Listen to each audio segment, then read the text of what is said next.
Welcome to the Possibility Action Network podcast.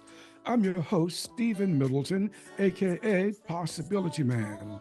We're committed to bringing you guests who strive to better people's lives and serve as a force for good in the world.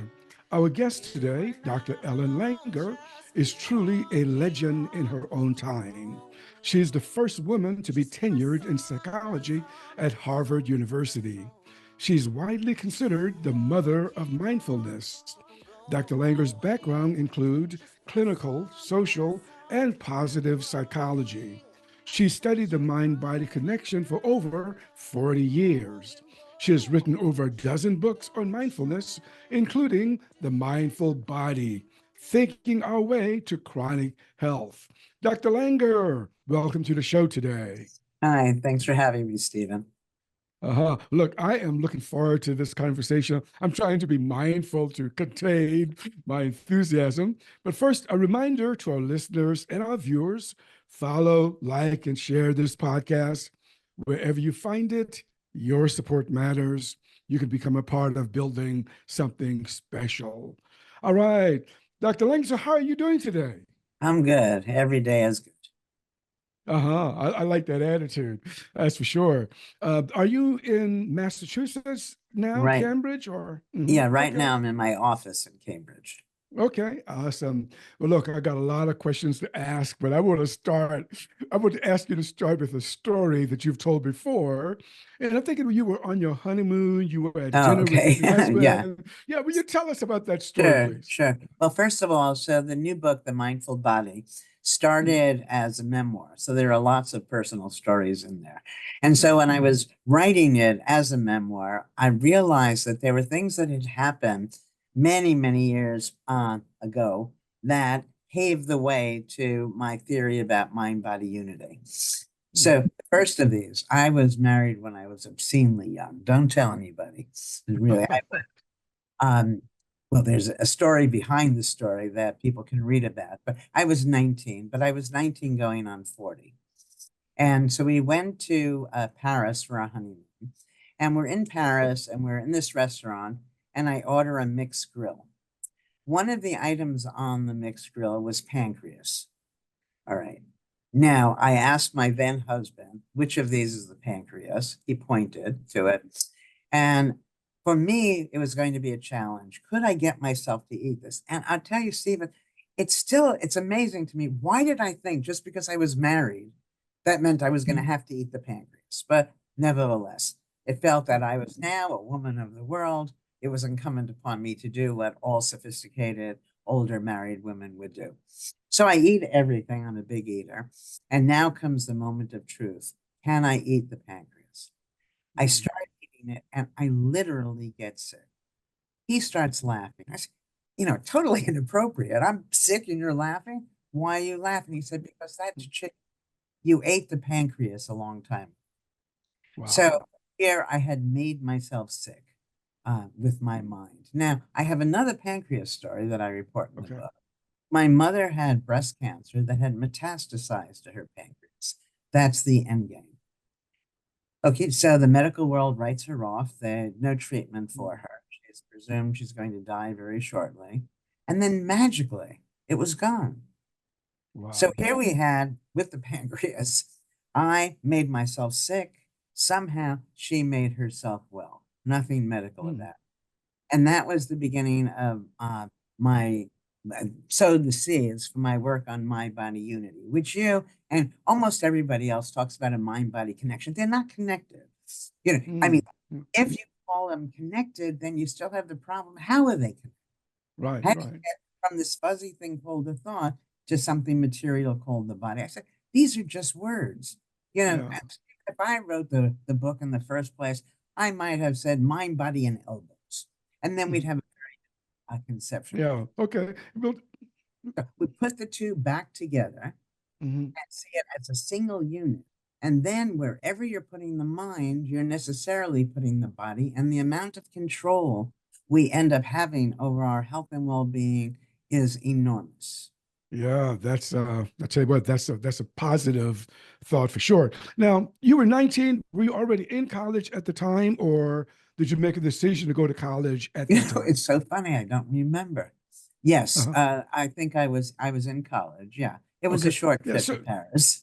gotcha. So were you already thinking about studying psychology, or did No, that no, experience point you? Mhm. no, neither of those. It turns out, so I was a chemistry major in college, and Wow. I practiced what I call Jewish chemistry. A little is good, a little more is better, which is not what you want to do when you're Mhm. mixing chemicals. So I would leave the lab a different color each day, and at some point I thought, this is probably, not what I should be doing. And I took a course with Phil Zimbardo, and he was a spectacular teacher. And Mm. it was because of that that I decided to become a psychologist. Right. It's amazing. A teacher can make Yeah, a difference in a student's life for sure. So when did you decide then to study, social psychology? And I think you also studied clinical psychology. yeah. At what point did you decide I'm going to specialize in these fields? Well, Phil Zimbardo was a social psychologist, so then it Uh, seemed natural that I would gravitate to that. When I went to Yale to do my PhD, um, I was originally, I think, in Alan Wagner's lab, and he mm, was doing this research with rabbits and puncturing their eye. I couldn't tolerate that, and so mm, mm. then I gravitated to Bob Abelson, who was extremely smart. I think he was the chair at the time. And I just enjoyed talking to him so much that it became natural. And Uh-huh. I think most people, when they're young, what they think of when they think of psychology is clinical psychology. Right. And That's so right. that was sort of a natural for me. Uh-huh. Yeah. And you began teaching, was it in the early 70s when you Yeah, began yeah. wow. And what was happening in the world of mindfulness at that time? There Was in was the nothing. West and was There was nothing. nothing Okay. happening. Yeah. That it's interesting that so I started studying mindlessness. Uh-huh. And because I noticed things like I would walk into a mannequin and say, I'm sorry. And my father was always forgetting his keys. And I would watch him. What's going on here? All of these things that seemed um, crazy. Yeah. And then I bumped into somebody, I talked to somebody, I don't remember who it was, and it's probably better that I don't, who Uh, said, it must have been a mean person. He said, you are what you study. I said, okay. So I didn't want to be mindless. So I turned it around and I said, so yeah. I'll be mindful. And then Uh-huh. I That's realized great. vast, history, Buddhism and so on, Mhm. Eastern philosophy. Yeah. And what I was very pleased with was that my work that was engaged from a Western scientific perspective was coming up with many of the same things as meditation, but my work has nothing, is not Right. meditation. Okay. And we're going to clarify some terms in a moment before I use a few of them. But I still want to ask you, now this is the 1970s. You are an academic, and academics are interesting people. How did they react to someone doing work in mindfulness? Well, Did they no, see it as because you say, no, at that time I was doing work in mindlessness. aha? And Okay. so, my first study was a simple study where I had somebody go over to somebody using, people are online at a Xerox machine, and the person would come over and say, excuse me, may I get ahead of you? Can I use this? And say no. But if the person said, excuse me, can I get ahead of you because I want to make copies? Which is then, Mhm. what else are you going to do with a copying machine other than make copies? Then do it. And so Yeah. that study is known as the because study. And everybody had experience. We had common expressions like the lights on, but nobody's home. So Mm, people knew there were times people just weren't there. The interesting thing about that was that we're never aware of when we're not there. Because when you're mhm. not there, you're not there to know you're not. You're not there. 45 Yeah. has shown me, sadly, Stephen, virtually all of us are not there almost all the time. I can identify with that. So let's get clear.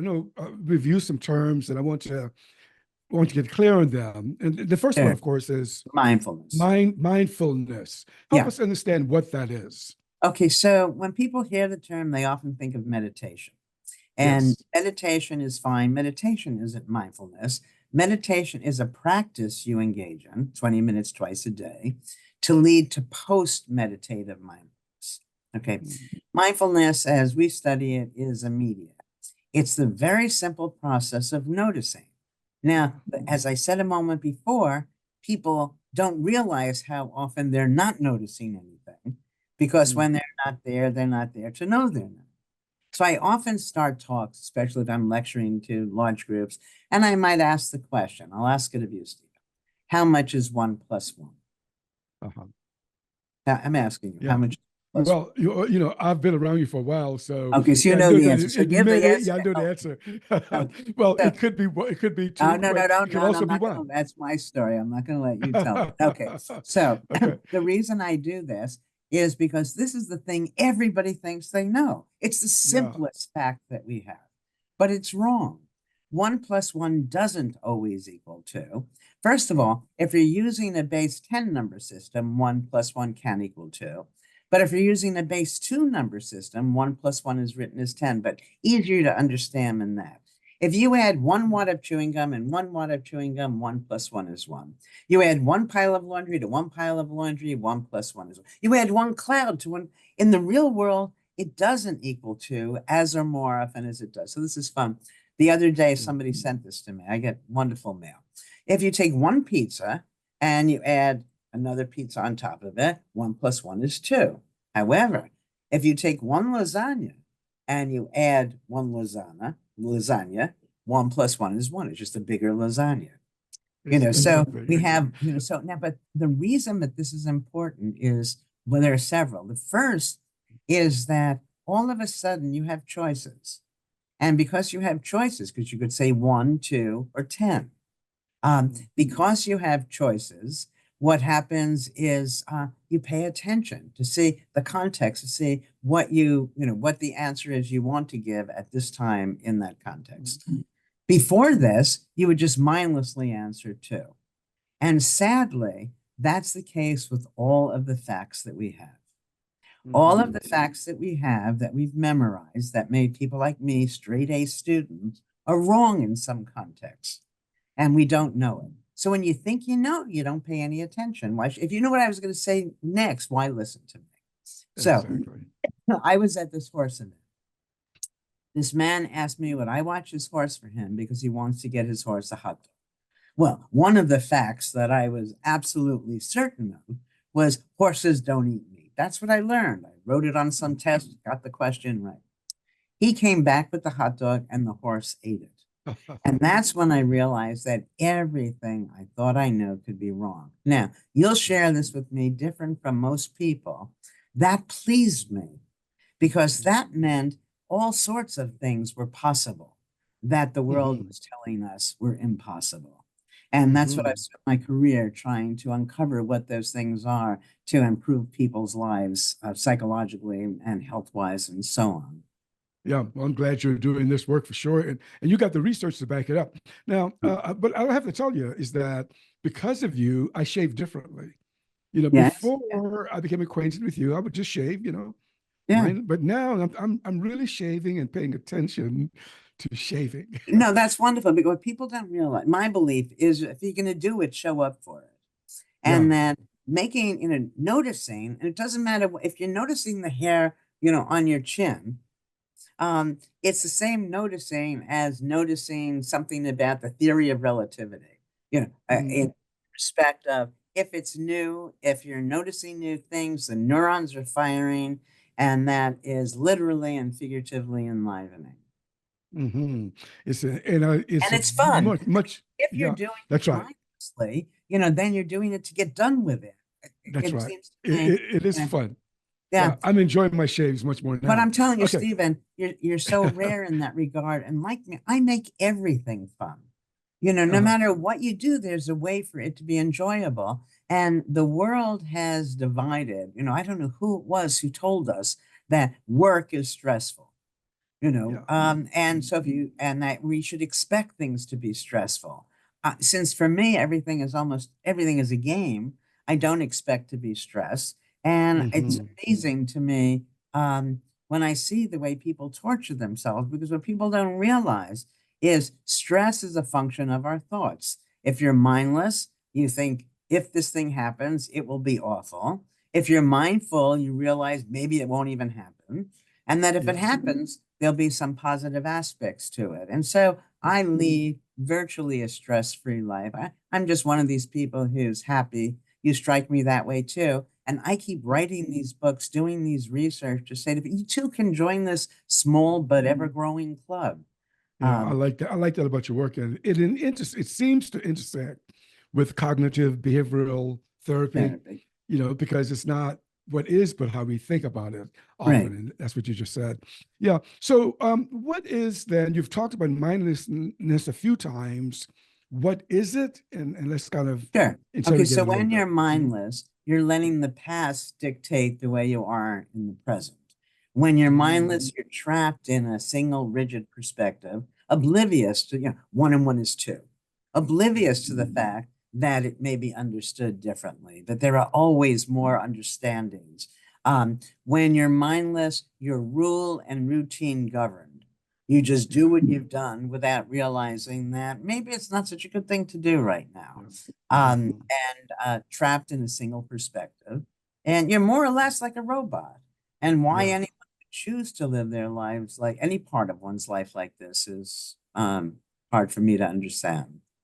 Well, you just touched me just then. I got to tell you why, because when you said it, when you're mindless, you're rooted in some past thought or something like that, and you're not able to be here now.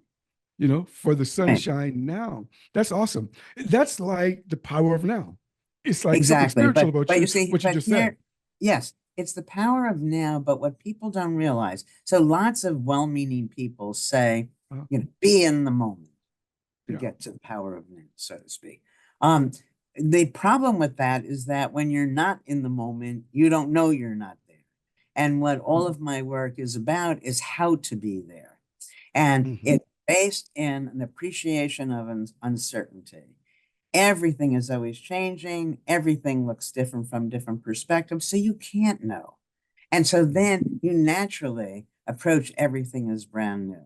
And if you were Hmm. going to come visit me in my house, well, right now I'm in my office. So you come visit Yeah. me in my office in Cambridge, you don't have to practice being mindful. You would walk Hmm. in, you'd look around, Yeah. everything Hmm. new. And Yeah. people don't understand because I say you should be mindful all the time, and some people shudder with that. Hmm. No, it's what you're doing when you're having fun. And could you Yeah. have fun, the whole day long? I think most people would say yes, and Uh, look to achieve that. I like it. Hey, I have another question to ask you, but I want to set it up by asking you to tell another story. And this is a story about your house burning down, and maybe you can Yeah. add about your teaching result of Okay. that. Yeah. Mhm. So many years ago, I went to a friend's house for dinner, which I don't usually do. I got back late, and this is in mid-December, and all my neighbors were outside because my house had burned down. And it was scary, to say the least, but it was very sweet of them to be there. Okay, so then I stayed at a friend's house. The next day, I called the insurance company. And when the guy came to the house, he said in his 25 years, this was the first time that the damage was worse than the call. Most people, oh my God, oh my God. And he Uh, gets it, not so bad. This time, mm, it was okay, just a report. And the damage was, I didn't want to throw my sanity away yeah. with all of the stuff I had just Mm, lost. Okay, so I moved, but of course it was somewhat stressful. No matter how stress-free my life is, you experience certain things and they're big enough, you experience stress. I moved into the Charles Hotel with my two dogs. So I was a sight to be seen. mm, Um, and it was Christmas Eve. I'll never forget this. And I mm, go out Christmas Eve, and I guess I took the dogs. yeah. And I come back, and the room was full of gifts, not Wow. from the manager of the hotel, not from the owner, but from the so-called little people, the Mm, people who parked my car, the chambermaids who cleaned the room, the waiters and waitresses who took care of me of meals. It was, I can't tell you, Stephen, how long mm, it took to be able to tell that story without crying, happy tears. mm, And yeah. every single Christmas, I'm reminded of the basic goodness of most people, which Mm, joy. And I don't remember, except for one thing, what I mm, actually lost in the fire. So the yeah, point of the story, the reason I tell the story, is to make people understand outcomes are neither good nor bad. yeah. Outcomes are a function of the way we understand them. And Mm, that, so here's something that seems to be tragic, but it turned out there were so many more moments of happiness that mm, it than yeah, displeasure. Even right. something that could be seen as tragic turned out to be a Yeah, positive story. yeah. I love that because it's a reminder that we can be happier than we think we can based on how Yes, we see a situation. exactly. Yeah. So let me tell you the funniest thing part of this. Mm, So one of the things that burnt were my notes for a lecture class I was giving, like uh, 300 students or what have you. And, I didn't know what to do. How am I going to teach the course? I don't have any of the material. The course is happening in a couple of weeks. I couldn't mm, cancel it. That wasn't fair to the people in the department and whatever. So then I had this idea, fabulous idea. I called a student who had taken the class who got an A in it, and I mm, borrowed the student's notes. It was almost like a game of telephone and taught from her notes, which meant that I was not going to be able to overly depend on the notes mm, the way we tend to, especially, with PowerPoint. This is what the mhm, slide says, this is what you mm, say. And while I was scared to give the course because it was going to be brand new, it turned mm. out to be the best course I had given up to that point in my life. Wow. Isn't that something? And you had to be mindful for the Exactly. idea. Do it. Yeah. Couldn't do it. Yeah. That's awesome. Well, I wanted you to tell that story because I'm wondering, is mindfulness the same as thinking positive, like No, positive thinking? Mhm, no. Um, you know, Evaluation, whether it's positive or negative, is in our heads. It's not in mm, event. Events aren't good. Events aren't bad. Events are nothing. So if you can understand how this event has aspects to it that are going to bring you joy, you might as well see it that way. But the being mindful, okay, so if you're mindful, you can evaluate any situation in multiple ways. mm, Some of those evaluations make you feel good. Some of them scare you to death. You would yeah. naturally gravitate to the more positive understanding. Um, Mhm, if you wanted to be cynical and, let me think of, show me all these new things and I'll tell you how they're often in creative ways, that would mm, also be not mm, productive or effective for you, but because mindfulness is generating new things, noticing new things. mhm. Noticing new things. I like that. I want to talk about your research now. And first question, to what extent were you influenced or are you influenced by Eastern thinking about No, mindfulness? no, Okay. not at all. That I started, I mean, not, I'm not proud of that. It just, one can Uh, only have so many influences on their lives. yeah, yeah. I started studying mindlessness and then just switched to call it mindfulness and only Uh, then learned about all of this, Buddhism and whatever, which is right, right. wonderful. It's just different Yeah. from what we're studying. Understood. Yeah. What about American scholars like William James and John Kabat-Zinn? That I know Zinn is No. probably one of your Well, first of all, contemporaries, right? William Mhm. James is very different from John Kabat-Zinn. Okay. John Kabat-Zinn is a physician whose work is based on meditation. Mhm. William James was just an open-minded, brilliant scholar. And Uh-huh. so in my work is more similar to William James. I'm in William James Hall as we speak, so it Uh-huh. is an appropriate acknowledgement to him. Uh-huh. He had told a story of he went home, I guess it was from the office, you know, stating some of this, but the idea will be the same. And he is about to starts taking off his clothes. The original intention was to put on other clothes to go to a party. But since he usually, when he takes off his clothes in the evening, he's putting on his pajamas to go to sleep. And Mhm. so what he did was he starts getting undressed and mindlessly then put on his pajamas rather than got dressed for the party. So this mindlessness was very similar in his understanding of how people operate on the world and my own. Mhm. He also Mhm.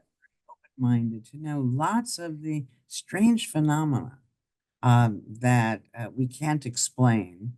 We shouldn't, sort of dismiss. And even though it's not part of science now.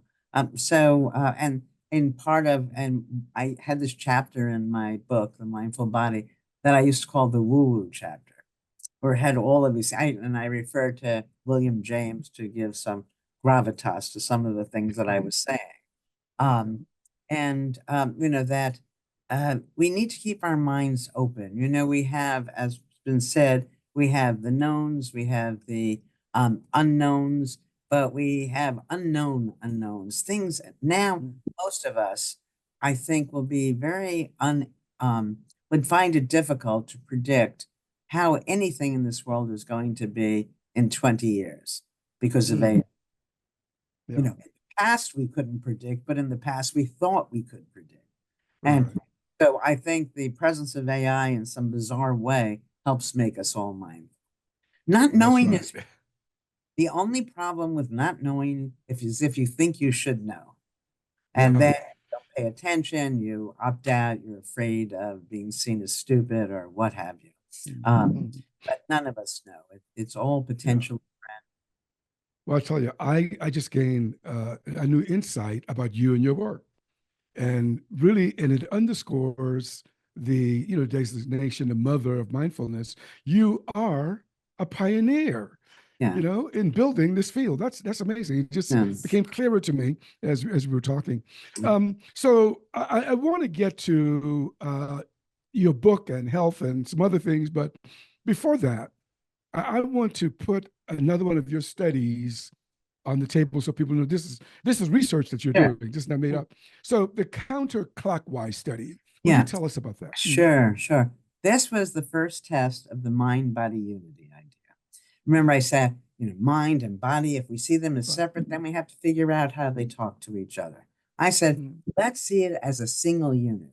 If it's a single unit, then wherever you're putting one, you're necessarily putting the other.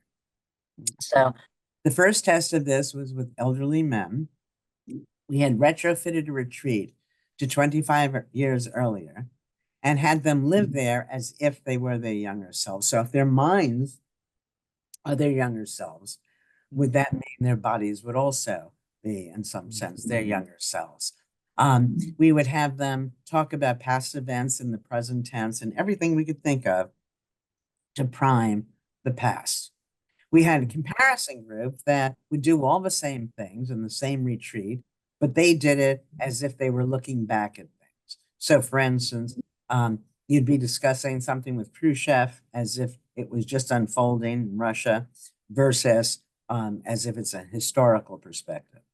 What we found was in a period of time as short as a week, these old men, their hearing improved, their vision improved, their memory, their strength, and they look noticeably younger. And Wow. now, that's a famous study. And you might say, oh, is that obnoxious? How can she call one of her own studies famous? But I can, because if you watch The Simpsons Go to Havana, they actually talk about the study. So then you know you've made it. Wow. Harvard is nothing. Yeah. They're on The Simpsons. You know. Right. So that was the first of these. And we have many of them in the book. The second study in that was also quite amazing, I think. Ali Crum and I did this, where we looked at chambermaids. Now, Mhm. chambermaids, as you know, are the women who clean hotel and motel rooms. A Mhm. lot of work, right?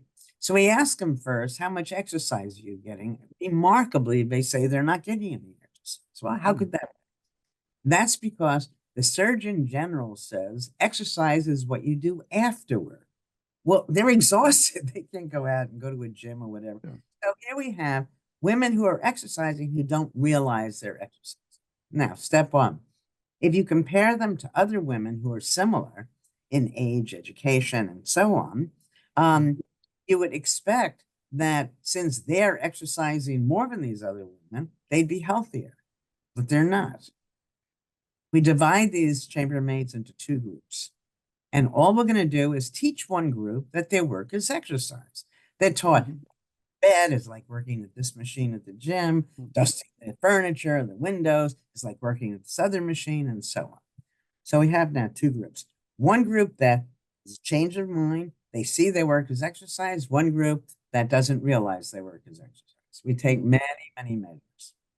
Turns out that the group that sees their work as exercise, they're not working any harder than the other group. They're not eating any differently. Everything is except now that they changed their mind, they lost weight.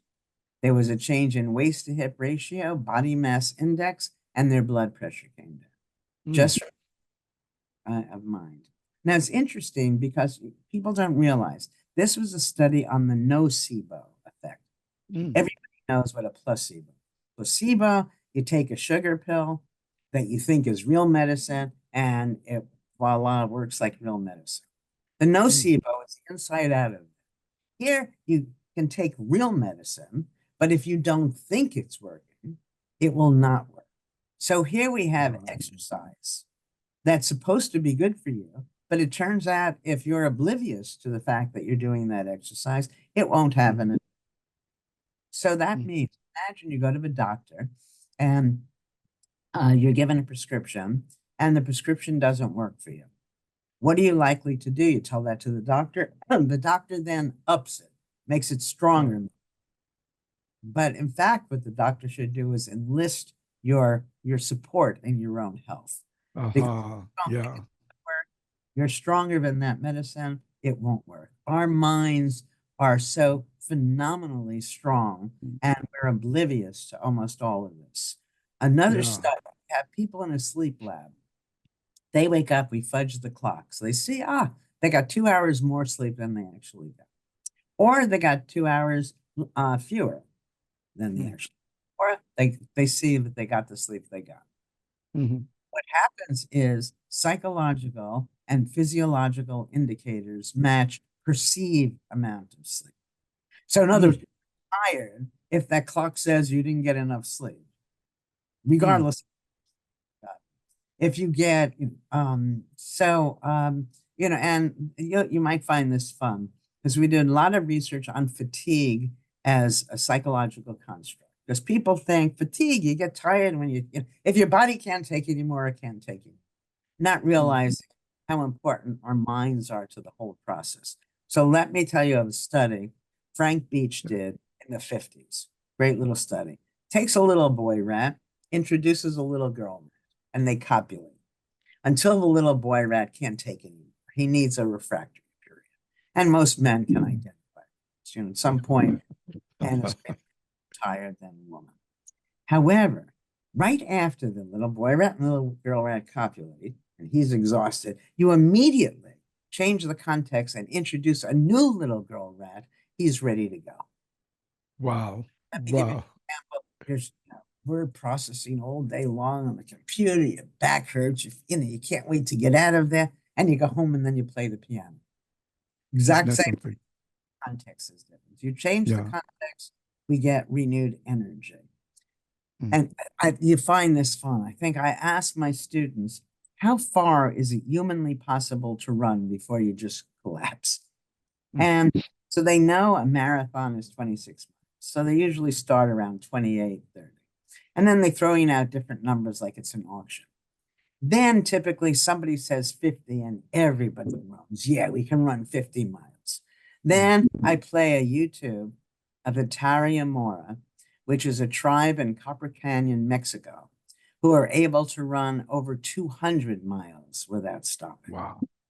And to my mind, the difference in what we think we can do is barely represented by the difference between that 50 miles and that 200 miles. And there's no reason to think that 200 is the limit. So most of us stop ourselves from accomplishing all sorts of feats, individual, collectively, than is available to us. Most people, you can never prove to yourself or science cannot prove that you can't. Whatever. Mm, Science can only show you that what you've tried doesn't work. And right. so one of the things people need to adopt, I think, is rather than say that something is uncontrollable, to see it Mhm. as permanent. And when maybe yes, maybe no, then you're going to do it. And when Yeah. you have red diseases, that is called chronic. Chronic only means the medical world can't solve it. It doesn't Right. mean Right. solution. So Yeah. some of the words we use makes a very big difference in our motivation Mm, to things that we should be yeah. accomplishing. Well, I'm learning to keep an open mind based upon your work. Now, I want to ask you a couple of things directly from your book. Um, you said that, I'm reading now, every thought we have may affect our health. Better Yeah, health for all of us may be just just a a thought away. thought away. Yeah, That's a well, powerful statement. so if we say mind and body are a single unit, that means, I go like this, my entire body is different. Similarly, every thought is affecting every organ. We don't have the technology to understand this. You know that apparently a teardrop of joy is biochemically different from a teardrop of sadness.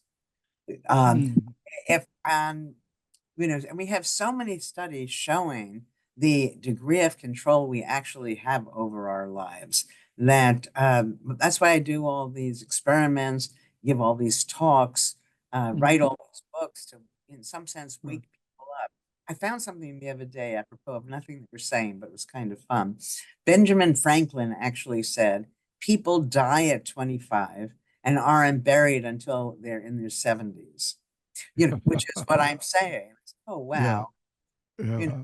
well, we're sort of sealed in unlived Yeah. lives. And Mm. my goal is to help break that seal.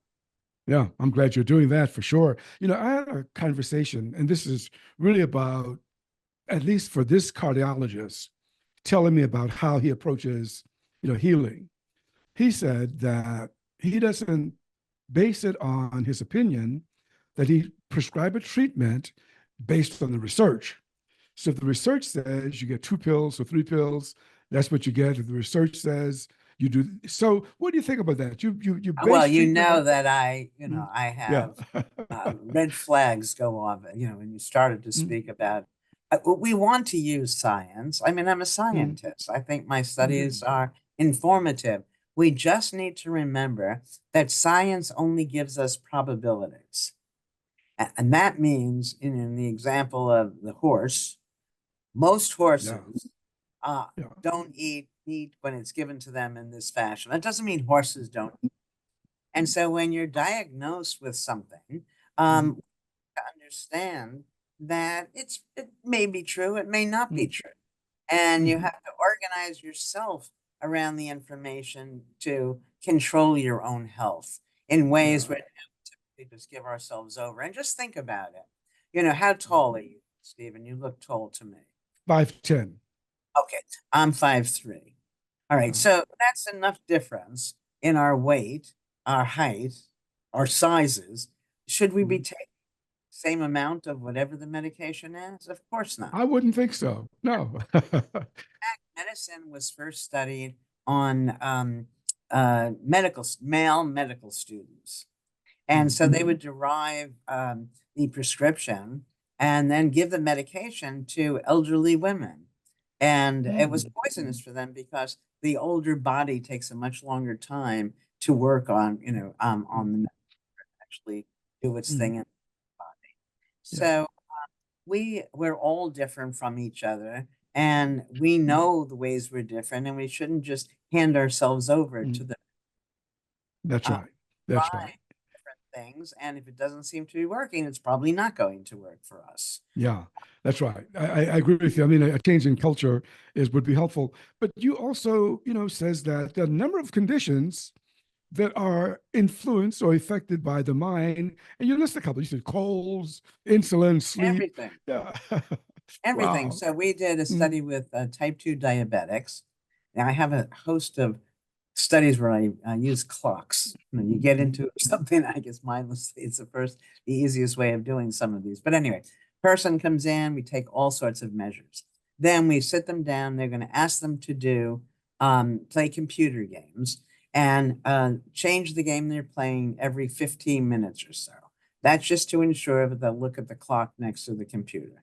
Clock is so again, for a third of the people, the clock is going twice as fast as real time. For a third of the people, it's going half as fast as real time. For a third of the people, it's real time. And the question we're asking is, does their blood sugar follow perceived time, clock time, rigged time, or real time? And it turns out it's perceived time. Wow. We have lots of these studies. Did I tell you I'm doing so many of these? The wound healing study. This is the Yep. most recent I had graduate student, Peter Rungo. We inflict a wound, a minor wound, but it's still a wound. People are individually in front of a clock. The clock again is going twice as fast, half as fast, or real time.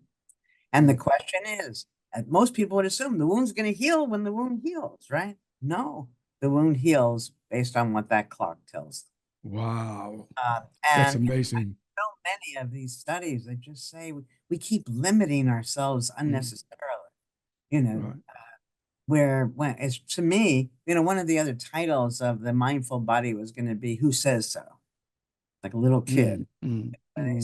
Who says so? That's right. Keep it open mind. And look, I came up with this. You may laugh at this. I'd ask you about the current approach to physical health. I came up with the Langer approach to physical health. And what I got from this is that, question the diagnosis, mindfully interrogate them. Those are the kinds of things that you said in your book. Just don't accept Yeah. blindly. No, there's Yeah. so much in there. So I had as a goal many years ago is I believe that placebos are our strongest medicine, right? You take this nothing, but your mind says it's something, and it affects almost all diseases. So how can one give oneself a placebo? You can't, because you can't pretend that this thing that is nothing is something.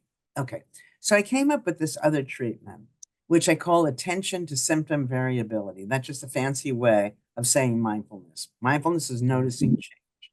Okay, so now, no matter what chronic illness you have, when people are diagnosed with a chronic illness, they feel helpless. They think their symptoms are going to stay the same or get worse. That's it. Yeah. Nothing stays the same. Nothing goes in only one direction. When the stock market is going up, it doesn't go up in a straight line. It goes up a little, it goes down a little. And we see it as going up when the ups are bigger than the downs, but it's not as straight. Similarly, there are always times that you're feeling better, always, but we just don't pay attention to it. We don't even notice them. So here's what we do. We call people with all sorts of diseases periodically, and we say, how is a symptom? Is it better or worse than the last time we called, and why? The why question is crucial because that initiates a mindful search, right? And mindfulness itself is good for your health.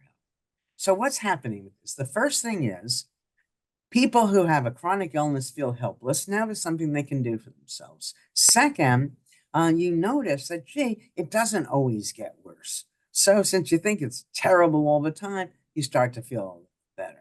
By doing this mindful search, what happens is the neurons are firing, and that in and of itself, even if you don't find a solution, is good for your health. And then finally, I think you're more likely to find a solution if you're looking.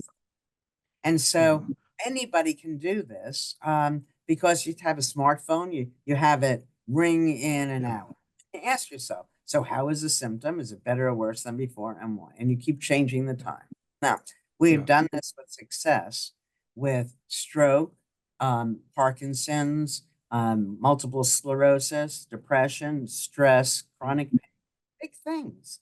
We're able to ameliorate our symptoms without medical intervention. And you can then give this information back to your doctors, help them with their diagnoses. Yeah, that's great. I mean, it's a matter of perspective. As you've said, it's a matter of context. Something I've heard of people get diagnosed with certain cancers and they were doing okay. But once they got the diagnosis, it's like it's speeded up. You Yeah, no, it know? becomes a self-fulfilling prophecy. Well, just so Wow. in a very simple way, because we have Mm, all of these negative notions, stereotypes about aging. mm, So let's say you're 20 years old and your wrist hurts. Well, 20-year-old's wrist isn't supposed to hurt, so you do something about it. But, I'm 77. And if I were one of these people who believe that you get older, the body just falls apart. So now if my wrist hurts, what I'm would be likely if I were like these other people to say is, what do you expect? As you get older, you start to fall apart. So the 20-year-old is fixing it. I'm letting it be. And then you can mm. see how the belief becomes a self-fulfilling prophecy. That's Um, right. I tell you. Yeah. to Yeah. ourselves. Yeah. I mean, I like the kinds of things. I'm quoting your book again. There's a psychological cure for chronic diseases. Maybe that should be the intervention, as That opposed is the to, intervention, the attention to symptom variability for chronic diseases, yeah. but not just chronic, anytime you think whatever is happening all the Mm, time, nothing's, so if you think you're stressed mhm, and you're stressed all the time. So the moment you're not stressed, you tend not to be thinking about the stress. You go from thinking how stressed you are, just being, where you're not attending to it, to being very stressed. It's as if it's happening all the time. So I call you periodically, and how stressed are you right now? Better or worse than before, and why? And we do this for a while. You do it for yourself, and then you find out, Stephen, you're mhm. stressed when you're talking to Ellen Langer. Okay, then the cure is simple. Don't talk to me, right? Or talk to me Uh, differently.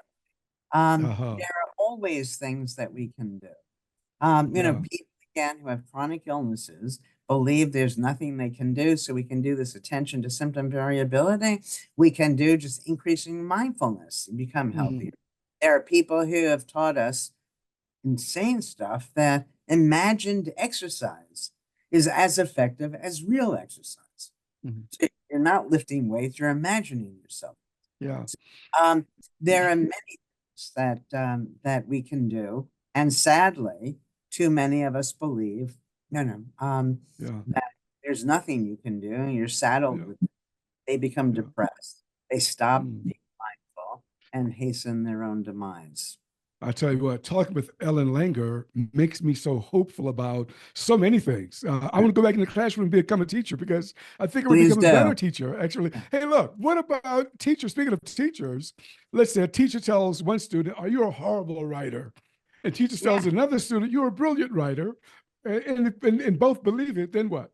Well, what's going to happen is the brilliant writer is going to look at what they've done as, if they wrote something and it's not so great, they'll see it as on its way to greatness. Mm-hmm. Um, if they wrote something that's not so great, it'd be evidence of them not knowing how to write. It all Yeah. becomes self-fulfilling.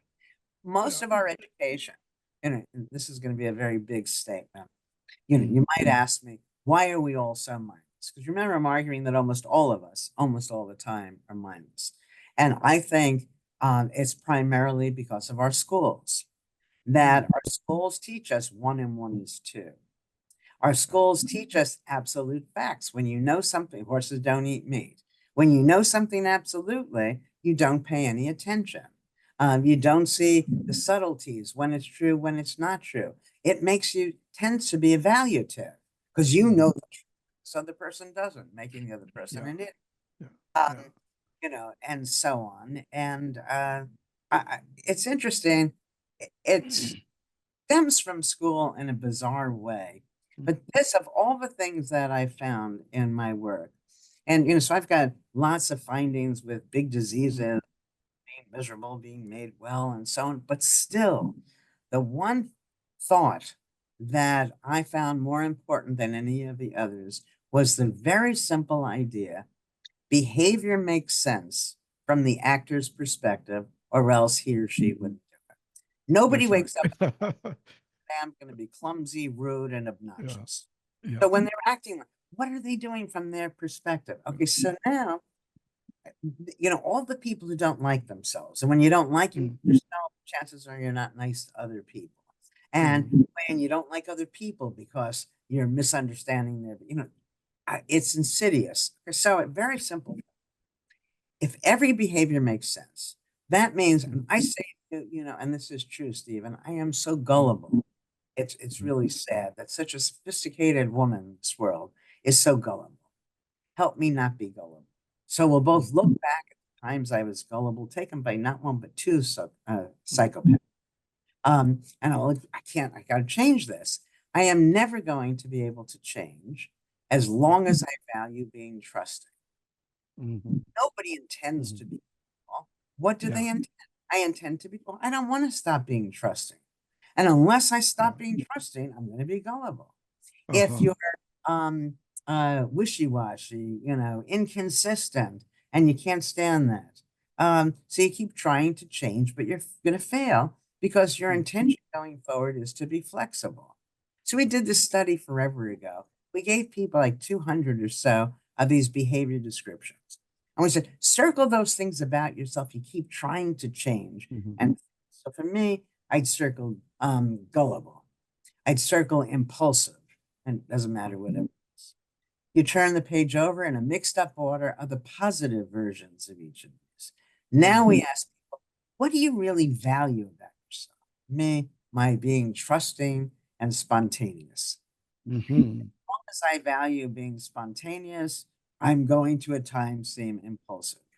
So now think of our relationship. So you and I are an item. And I'm too old for you, but still, we're an item. And now you've been trying to get me not to be so gullible. Now you realize that it's because I'm trusting. Are you going to want me to change? It's kind of nice that I love the fact that you're flexible, even though you're being inconsistent was driving me crazy. So we come to appreciate other people more and appreciate ourselves more just by recognizing that every understanding we have can be understood positively, negatively, and anything else in between. I'll tell you, that's such a great thing to discover from what you're just saying. If you value being trusting, maybe occasionally you're okay being gullible. Hey, but you mentioned, you just said it earlier too about health and chronic diseases like MS, and you listed Parkinson, you listed chronic pain. I'm not sure if you listed MD, muscular dystrophy. And I was wondering, are there some diseases that are just too hard? I don't think so, but we just have, we have limited money, limited time, limited help for all of these.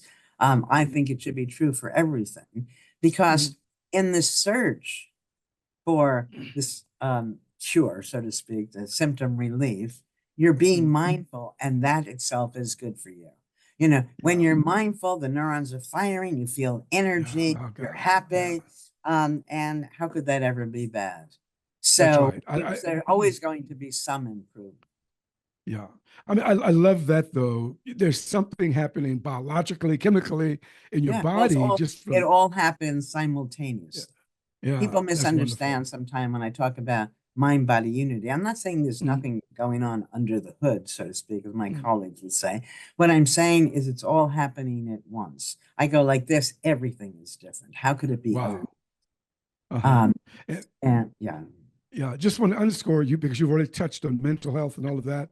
Well, just underscore that anxiety, depression, all of those things can go away by being more mindful as well.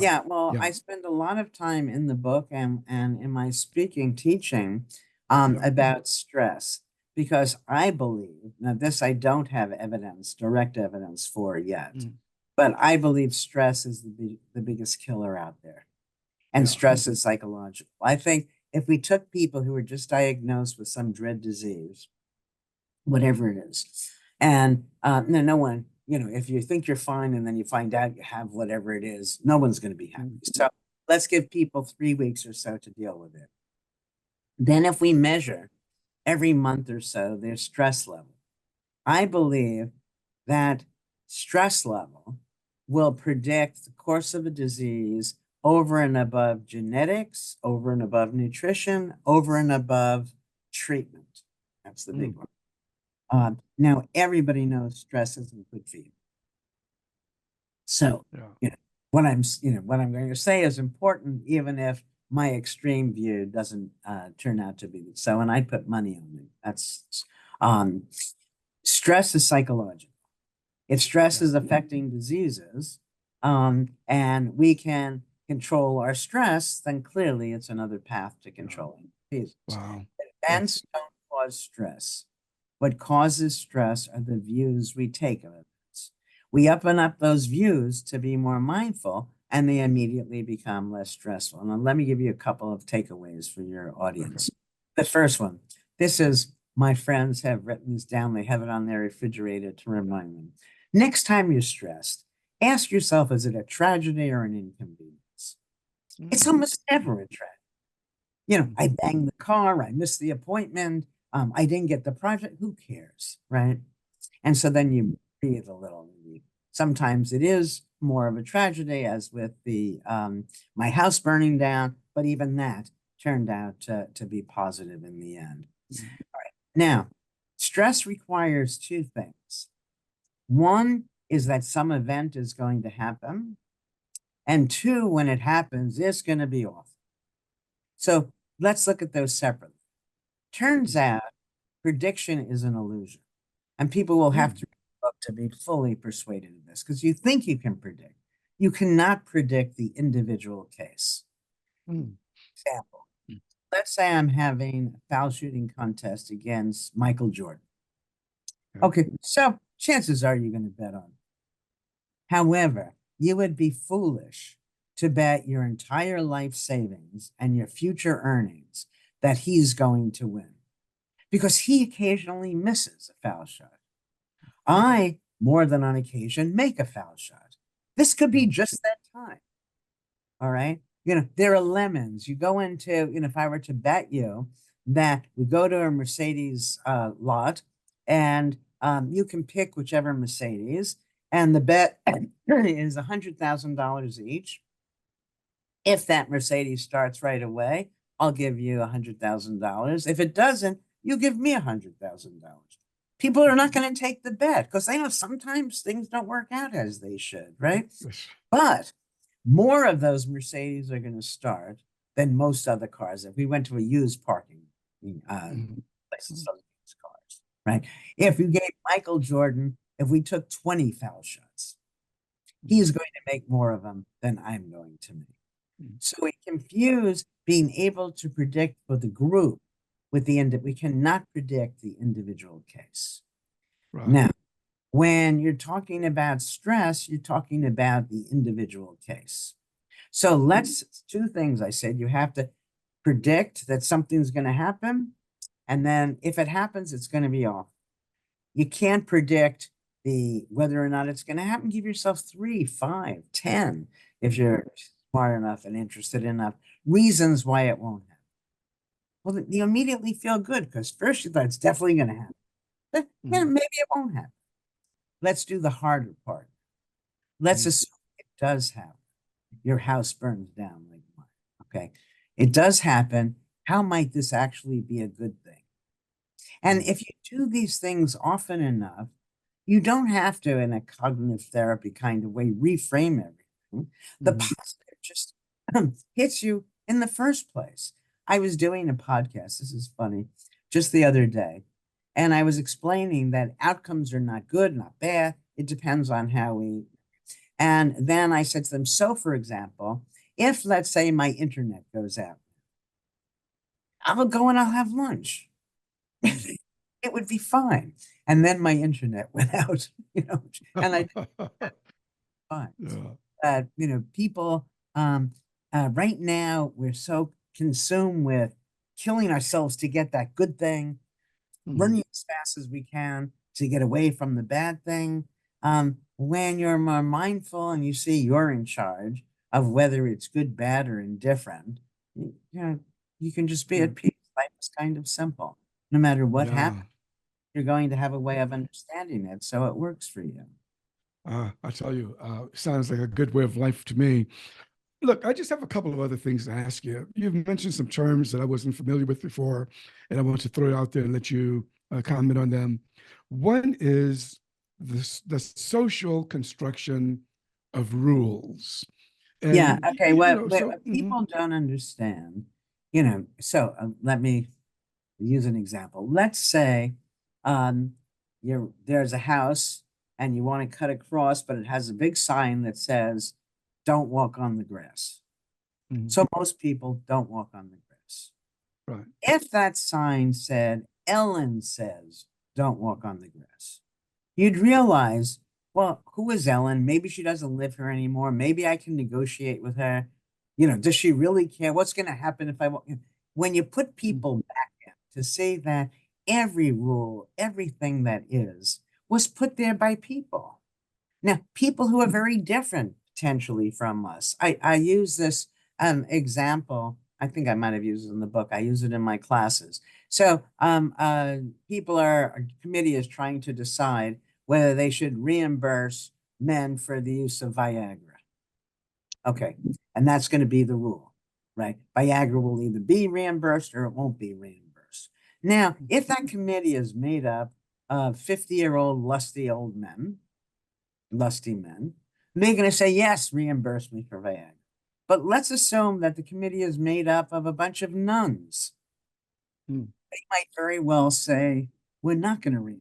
Everything was a decision somebody made that meets their needs, not necessarily our own. Once we recognize that whatever is was put there by people, not from the heavens, says, well, maybe we can do it different. So, for example, when I used to, I started giving lectures, and I would walk into these large auditoriums, and there'd be a big distance between the stage and the first row of seats.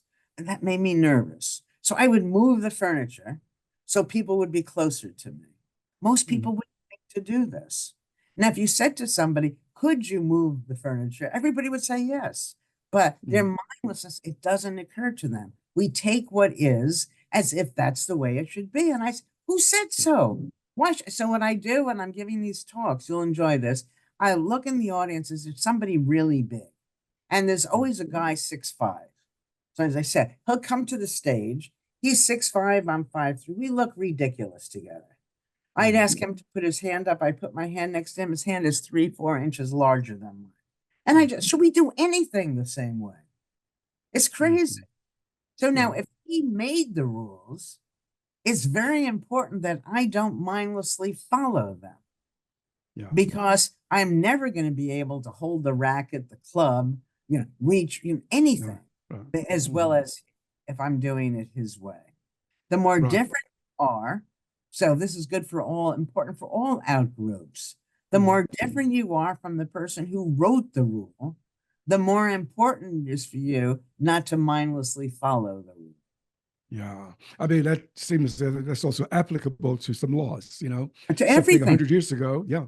Yeah. No, I mean, laws sound like we should, and I don't want to be a rebel, but by the same token, when you look at what laws were on the books, women were property, interracial marriage was against the law, gay marriage was just being gay was against the law. I mean, who are these people and how dare they decide my life? Right. Yeah. And mindfulness, sure enough, is important. So one last question for you. What would you say are some of the implications of your work? Well, not to be too shy about it, which wouldn't be my style anyway, let me say that I believe virtually all of our problems, personal, interpersonal, professional, and global, are the direct or indirect result of our mindlessness, which means if we are able to spread the word and have mindfulness become more contagious, which it already is, that we find a diminishing of virtually all of our problems. All of them. I love it. I love it. Well, there you have it. Well, Ellen, look, it has been a joy truly sitting with you today. Thank you for accepting my invitation to come onto the show. I enjoyed it enormously. Stay well. Okay. Well, you've been listening to the Possibility Action Network podcast. Our guest today has been Dr. Ellen Langer, the author of The Mindful Body, Thinking Our Way to Chronic Health. I'm Stephen Middleton. Until next time, good day. You are not alone. Just keep on, keep on, keep on going. Just press on, press on.